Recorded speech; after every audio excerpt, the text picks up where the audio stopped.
पितृपक्ष में कंडा जलाकर, गोबरी जलाकर, थोड़ी ना थोड़ी खीर पूड़ी हो तो खीर पूड़ी, नहीं हो तो घी शक्कर, शक्कर नहीं हो तो गुड़, गाय माता का घी और गुड़ का धूप अवश्य देना चाहिए, अवश्य।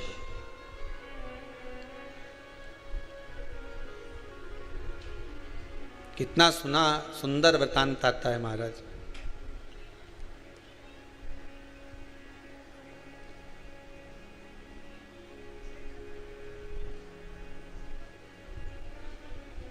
एक भाई पितरों को रिझाता है, दूसरा पितरों की जगह परिवार को जिमाता है। अपने रिश्तेदारों को अपना राशि ठाट दिखाने के लिए जटा मठा की कथा में आता है।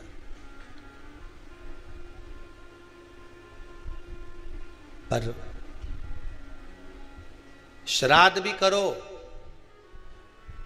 कभी भी जिंदगी में याद रखना, श्राद्ध भी करो तो उसमें दिखावा मत करना। दिखावा करने के लिए दुनिया में बहुत सारी जगह है। शादी ब्याह करना तो कर लेना दिखावा, किटी पार्टी करना तो दिखावा कर लेना, पर जिस दिन कई कई जगह तो बार-बार 6 मासी 12 मासी या पाटा मिलाए कि नहीं मिलाए, उसमें भी कंपटीशन करने लगे। श्राद्ध पाटा मिला रहे हैं, 6 मासी कर रहे हैं, 12 मासी कर रहे हैं, 13वां कर रहे हैं, 12वां कर रहे हैं, उसमें भी कंपटीशन। नहीं नहीं नहीं नहीं, पितरों का अगर कोई कर्म कर रहे हो, पूर्वजों का अगर कोई काम कर रहे हो तो उसमें बिल्कुल दिखावा मत करना। ब्राह्मण को भोजन करने बिठाओ तो उसके सामने भी दिखावा मत करना कि महाराज जी बताओ, तुम बता दो मैं जो बना लूँ, हमारे यहाँ तो सब कुछ है, ने दही भी रखा है, ने रायता भी धरिया है, ने ये भी धरिया है, तुम बोलो तो सही तुम्हें क्या खाना है, सब ला के धर दूँ तुम्हारे सामने, बोलो। दिखावा नहीं, कभी दिखावा नहीं। दिखावे से छूट जाओ। भगवान की भक्ति अगर धारण करना है तो दिखावे से वंचित होकर।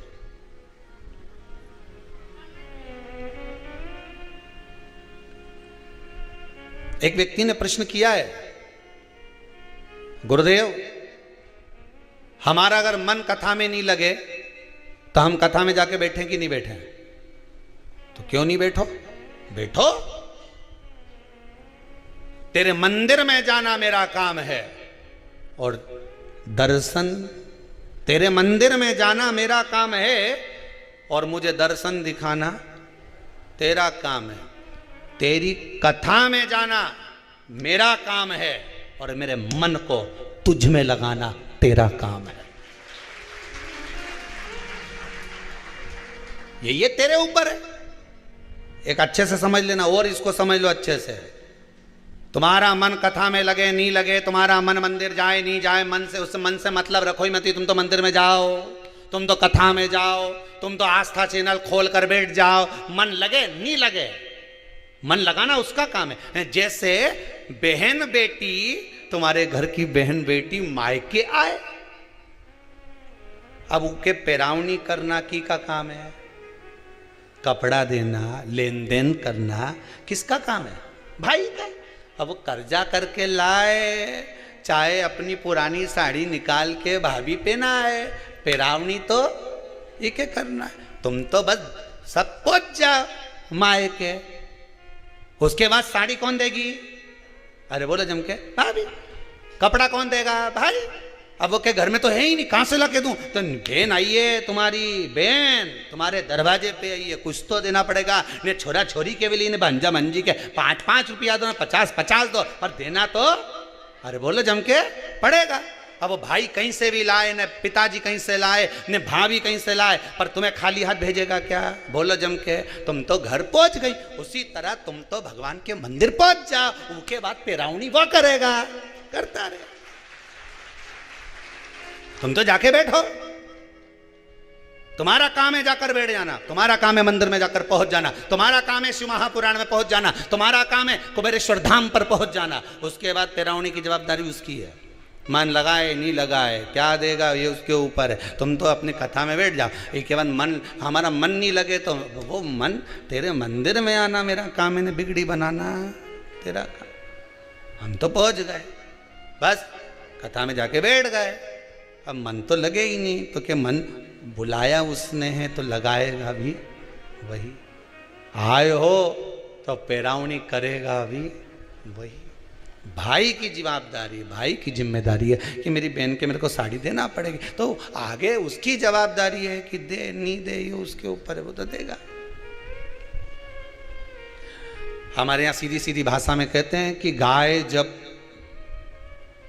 पोटा करती है, पोटा उठाओ तो धूल लेकर उठती है, तो नीचे सब धूल रही नहीं तो वो गाय का पोटा में लगी जाए। उसी तरह तुम तो भगवान के दरवाजे पे बैठ जाओ, उसके बाद जब उठोगा तो खाली तो नहीं भेजेगा, वो कुछ ना कुछ देके तो भेजेगा, ये पक्का। गिरा हो तो उठोगे तो कुछ देगा, उसके दरवाजे तक अगर पहुंच गए कुछ तो मिलेगा उसकी चौखट से। तेरे दरबार की बाबा निराली शान देखी है, तेरे दरबार की बाबा निराली शान देखी है। तुझे देते नहीं देखा पर झोली भरी देखी है। मुख दुनिया मोड़ेगी बाबा तू मुखड़ाना